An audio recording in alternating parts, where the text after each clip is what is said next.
Guys हमारे देश में ऐसे कई सारे रास्ते होते हैं जहाँ पे लोग दिन में जाना पसंद करते हैं, वहाँ से जाने को, like if it is a shortcut for your destination तो वहाँ से जाना पसंद करते हैं। लेकिन रात में वहाँ से जाना कोई पसंद नहीं करता।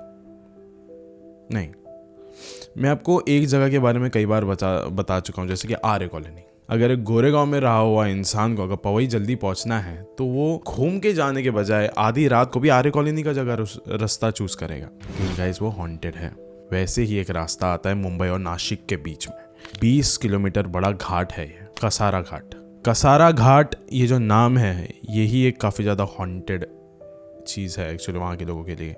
वहाँ के जो लोकल्स है वो तो ये मान्यता नहीं रखते, लेकिन वहाँ के जो ट्रैवलर्स होते हैं जो कि मुंबई से नासिक तक जाते हैं, वहाँ पे अक्सर ऐसा बताया जाता है कि जब आप गाड़ी से ट्रैवल करोगे वहाँ पे विंडो से बाहर देखोगे तो आपको कुछ खास नज़र नहीं आएगा। जब आप अपने बैक मिरर में देखोगे तो आपको पक्का कोई ना कोई इंसान वहाँ पे दिखेगा बैक मिरर पे, जो कि आपके गाड़ी की स्पीड को मैच करता हुआ भागेगा आपके गाड़ी के पीछे। Haunted, right? ऐसा ही गाइज ये जो हादसा है वो हुआ है जिसके ऊपर आज हम लोग बात करने वाले हैं। ऐसी एक घटना लाइक मुंबई के रहने वाले मोहन और उसके पिता कांजी के साथ भी हुआ था। उनको एक्चुअली मुंबई से नासिक जाना था एंड उनको पता नहीं था कि कसारा घाट में रात में ट्रैवल करना बहुत ज़्यादा मुश्किल होता है, बहुत ज़्यादा भारी होता है, क्योंकि जो कसारा घाट है वो पहले तो 20 किलोमीटर लंबा है और उसके साथ साथ वो हॉन्टेड भी है। एंड गाइस उनको ये भी नहीं पता था कि वहाँ पे क्यों लोग रात में ट्रैवल करने से पहले 2 बार सोचते हैं हमेशा कि हम यहाँ से जाए या कोई और रास्ता ले ले, लॉन्ग टर्न ले ले यहाँ पे जाने से अच्छा। लेकिन गाइस अब ये कहानी शुरू करने से पहले, अब ये वीडियो शुरू करने से पहले, ऐसे ही और horror, mysterious and historical videos देखने के लिए सब्सक्राइब कर दीजिए इस चैनल को।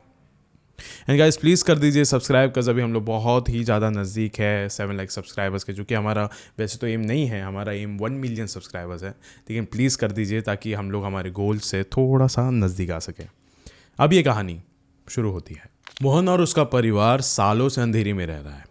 उनका नेटिव प्लेस बस नासिक है और वो लोग ना वहाँ पे आते जाते रहते थे, मोहन और उसके पिता कांजी, लेकिन कई सालों से नहीं जा रहे हैं। मोहन अपनी पत्नी और अपने माँ बाप के साथ वहीं पे अंधेरी में रहा करता था, लेकिन अभी all of a sudden Mohan के पिता कांजी को लाइक कॉल आता है नासिक से कि हम लोग यहाँ पे गाँव में हवन रख रहे हैं, आ जाओ जल्दी से, लाइक हमको तू चाहिए अभी के अभी यहाँ पे।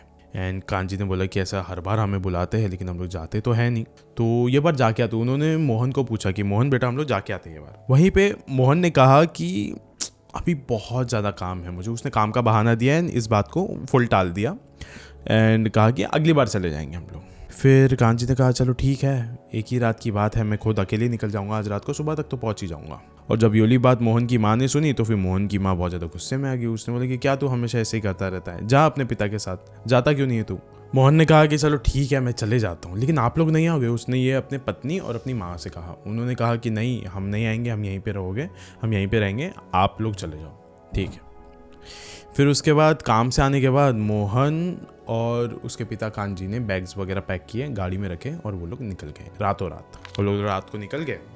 उसके बाद गाइस रास्ता बड़ा एकदम शांत सा था, ऐसा भी नहीं था कि बहुत ज़्यादा ट्रैफिक है वगैरह वगैरह। उनको वैसे तो बहुत जल्दी पहुंच जाना चाहिए, लेकिन गाइस जब रात का समय आता है ना, गाड़ी फ्री रहती है, रास्ते भी फ्री रहते हैं, तो इसका मतलब ये नहीं है कि आप एकदम गाड़ी को तेज़ी से भगा के लेके चलोगे, नहीं, बिल्कुल भी नहीं। आपको हमेशा गाड़ी को देखकर चलाना पड़ता है जब वहाँ पे अंधेरा भी मौजूद हो।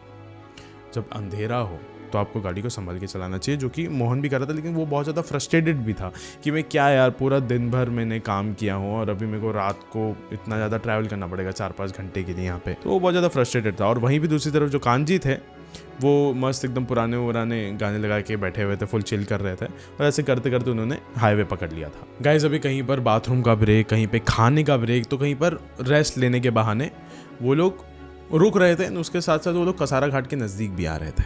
अब बात ऐसी हो गई थी कि जो मोहन के पिता थे वो तो अभी एकदम टोटली सो चुके थे एंड रास्ते पर बहुत ज़्यादा एकदम सुनसान था, एकदम अंधेरा है, बारिश भी जस्ट अभी होकर हटी है, तो मोहन बहुत ज़्यादा ध्यान से चला रहा था अभी गाड़ी, एकदम रात है। लेकिन गाइस अभी ऐसा लग रहा था कि उस पूरे घाट में ना कोई है ही नहीं, लेकिन काफ़ी समय हो चुका था। मोहन देख रहा है कि ना आगे कोई है ना मेरे पीछे कोई है, पूरे घाट में क्या सिर्फ मैं ही अकेला हूँ। और ऐसे सोच सोच के वो उस गाड़ी को चला रहा था। गाइस अभी कुछ देर बाद मोहन को भी बहुत तेज़ी से नींद आने लग गई थी, क्योंकि गाइस वो एक सिंपल सी बात है, अगर कोई आपके पैसेंजर सीट पर बैठा हुआ होता है एंड वो भी सो रहा होता है और ये आधी रात का समय था, तो नींद आना तो बहुत ज़्यादा लाजमी था। नींद आ रही थी अभी मोहन को बहुत ज़्यादा। लेकिन उसने देखा कि अगर रास्ता इतना ज़्यादा खाली है, इतना ज़्यादा खाली, तो थोड़ा सा गाड़ी में तेज़ भगा सकता हूँ, इसमें कोई दिक्कत नहीं होगी। उसने गाड़ी को एकदम तेज़ी से चलाना भी शुरू कर दिया था, एकदम तेज़ी से उसने शुरू कर दिया था। ऑल ऑफ अ सडन उसके गाड़ी के ठीक सामने एक औरत आई और मोहन ने उसको ज़ोर से टक्कर मार दी एंड उसने गाड़ी को इमीडिएटली रोक दिया। जैसे ही गाड़ी के ब्रेक्स इमीडिएटली लगे, मोहन के पिता कांजी भी उठ गए। उसने पूछा कि क्या हुआ। फिर मोहन ने कहा कि यहाँ पे मैं थोड़ी सी गाड़ी शायद से स्पीड से चला रहा था एंड उसके कारण एक औरत को मैंने ठोक दिया है, तो शायद से क्या लाइक जिंदा है कि नहीं वो मुझे नहीं पता, लेकिन मैं उतर के देखता हूँ। तो उसी वक्त कांजी ने उसका हाथ पकड़ लिया और कहा कुछ भी हो जाए इस घाट पर गाड़ी से बाहर मत उतरना। मोहन को लगा कि अब ये क्या बोल रहे हैं यार, मतलब जस्ट अभी भी मैंने किसी को अपनी गाड़ी से ठोका है, क्या पता वो जिंदा है, क्या पता वो मुर्दा है। एंड इस दौरान मोहन के पिता ये कह रहे थे कि बाहर निकलना नहीं। ये कैसे हो सकता है। फिर उसने कहा कि पापा आप ऐसा क्यों बोल रहे हो। फिर कांजी ने कहा कि बेटा ये कसारा घाट है, हमारे साथ साथ जितने हम जिंदा है यहाँ पे, वहीं पे जो दूसरे हैं वो उतने ही मुर्दा है। यहाँ पे आत्माएं बहुत ज़्यादा है, हमारे साथ साथ यहाँ पे सिर्फ आत्माओं की ही एक बस्ती है जो यहाँ पे घिरी हुई है। बहुत लोगों का कहना है कि यहाँ पे जो भी ऐसे बंजारे घूमते हैं, जो भी यहाँ पे राहगीर रहते हैं, जो भी यहाँ से गुजरते हैं, उनको ऐसी कहानी है कि रास्ते के बीच में कोई एक औरत यहाँ पे ठुकने का मजाक उड़ाती है कि वो ठुक चुकी है और वो नीचे गिर जाती है। लोग उसकी मदद करने के लिए उठते हैं, बाहर निकलते हैं, तो फिर वो उस औरत के साथ साथ एक खाई की तरफ चले जाते हैं जहाँ पे वो औरत उसको खाई में डुबा के मार देती है। इसलिए इसी चीज़ का डर है मुझे, इसलिए मैं तुझे बाहर जाने नहीं कह रहा हूँ। उसी दौरान जब वो ये कहानी सुन रहा था तब मोहन ने अपने शीशे के अपने गाड़ी के बैक मिरर पे देखा। बैक मिरर पे वो देख सकता था कि एक खून भरे हाथ है जो कि उसके गाड़ी के सहारे खड़े हो रहे हैं। मोहन ने फिर भी बिना सोचे समझे उस दरवाजे को खोला और वो पीछे गया और उसको देख देख के कांजी भी पीछे चला गया अपना दरवाज़ा खोल के कि देखता हूँ कि क्या इसने सबसे बड़ी गलती करी है या नहीं करी है, क्या मेरी बात सच निकलती है या इसकी। वो दोनों ही पीछे गए और जैसे वो लोग पीछे गए तो पीछे कोई भी नहीं था, लिटरली कोई भी नहीं था। फिर मोहन और कांजी ने एक दूसरे की तरफ देखा है। मोहन ने कहा कि अरे पापा मैंने तो उसको अब भी देखा मेरे बैक मिरर, उसके हाथ पूरे खून से लथपथ थे, लेकिन वहाँ पे कोई भी नहीं था। उस वक्त ना मोहन को अपने पिता की बोली बात उसके कानों में ही बार बार ऐसे गूंज रही थी कि मतलब इस कसारा घाट पे कभी भी ना अपनी गाड़ी को रोकना और ना ही कभी अपनी गाड़ी से बाहर निकलना। और अगर गलती से तुमने किसी को ठोक दिया है और वो कोई औरत है और ये सारी चीज़ें मिस्टीरियस चीज़ें हो रही तुम्हारे आसपास, तो क्यूरियोसिटी से गाड़ी से बाहर मत निकलना, वेट करना, ताकि तुमको एक अच्छी चीज़ पता चल सके कि मतलब वहाँ पे कुछ है या नहीं है। लेकिन मोहन ने ये दोनों ही चीज़ कर दी थी, गाड़ी भी रुका दी और वो बाहर भी आ गया। और डर के मारे वो दोनों गाड़ी के अंदर बैठने जा रहे थे। वो जैसे ही गाड़ी के पास थोड़ा सा पहुंचा, आगे जाके बैठने वाला था, लेकिन उसने देखा कि गाड़ी के बैक सीट पे कोई तो बैठा हुआ है। मोहन और कांजी फिर भी अपने गाड़ी में जाके बैठ गए। मोहन अभी गाड़ी चलाने लग गया एंड वो उसी चीज़ों के बारे में अभी सोच रहा था।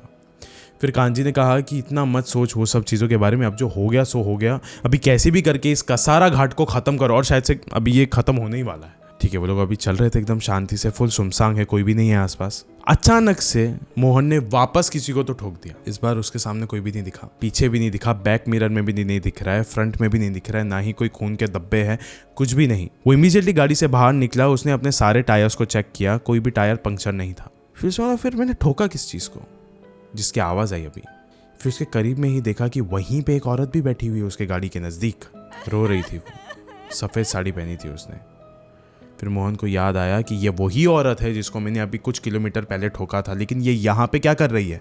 फिर मोहन उसके पास जाने लगा धीरे धीरे करके, लेकिन मोहन इससे पहले आगे बढ़े, कांजी ने पीछे से आवाज़ लगाई और उसने कहा कि फ़ौरन आके गाड़ी में बैठ। फिर मोहन ने उसकी तरफ देखा, कांजी की तरफ। फिर वो जो औरत थी उसका भी ध्यान भटक गया ये सुनते ही। उस औरत ने अभी अपना सर उठाया, लेकिन गाइस सर उठाने के लिए कुछ था ही नहीं। She was a headless woman. उसका सर था ही नहीं, सिर्फ उसका धड़ था एक सफ़ेद साड़ी में लिपटा हुआ। ये देख के दोनों बहुत ज़्यादा डर गए। वो दोनों उस गाड़ी में बैठे और जल्दी से कसारा घाट को क्रॉस करते हुए एक ढाबे के नज़दीक पहुँचे। दोनों निकले बाहर एकदम पसीने में लथपथ, और निकलने के बाद वो एक ढाबे पे जाके बैठ गए। वहाँ पे एक ढाबे वाला था, उसने आके देखा, उनसे आके पूछा कि आप लोग इतना पसीना पसीना क्यों हो, क्या हुआ है आपके साथ। फिर उन्होंने कहा कि जस्ट अभी हमने एक औरत को देखा जिसका सर नहीं था, बार बार वो आके हमारी गाड़ी से टकरा रही थी। लेकिन वो कौन है, क्या है, मुझे कुछ समझ भी नहीं आया। बस इतना पता है कि वो जो भी थी वो जिंदा नहीं थी। ढाबे वाले ने कहा, अरे वो जो भी है, सब लोग उससे बहुत ज़्यादा डरते हैं। वो यहाँ की एक कहानी है, हकीकत भी है, लेकिन अभी आप सेफ हो सर। ये ढाबा कसारा घाट के बाद आता है, आप कसारा घाट में अभी हो ही नहीं। इतना सुनकर उन दोनों को भी फाइनली बहुत ज़्यादा रिलीफ महसूस हुआ कि चलो अभी हम कसारा घाट से बाहर आ चुके हैं, सब चीज़ एकदम सेफ है। फिर वो जो ढाबे वाला था वो वापस आया उनके पास। उन्होंने पूछा कि आप कुछ छाछ, लस्सी, दूध कुछ तो लोगे? फिर उन्होंने कहा कि नहीं, हम कुछ भी नहीं लेंगे। उन्होंने बोला, सर पानी तो ले लीजिए, आप सबको मैं पानी दे देता हूँ।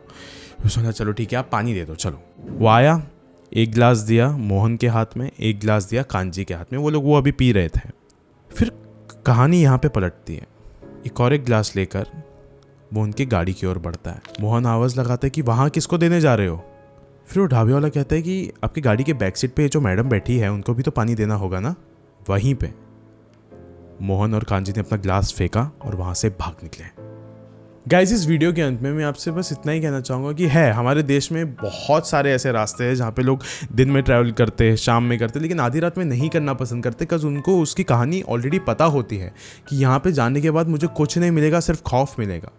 गाइस, ये जो भूत प्रेत जादू टोना होता है ना, वो सब के सब रियल होते हैं। जब लोगों के एक्सीडेंट्स होते हैं, एक अननेचुरल मौत होती है, उस वजह से उनकी जो जान है, उनकी जो रूह है, वो वहीं पे एक जगह पे अटक जाती है एंड लोगों को अपनी कहानी बार बार दिखाती रहती है। और यही चीज़ वहाँ पे भी होती है। तो इन चीज़ों से चौकन्ने रहिए। ऐसे रास्तों से आधी रात में मत ट्रैवल किया कीजिए, या तो रात में ट्रैवल ही मत किया कीजिए, वरना हो सकता है कि अभी भी शायद से आप एक ऐसे सफ़र पर हो जहाँ पे इर्द गिर्द किसी न किसी की कहानी भटकती हो सकता है। शुक्रिया।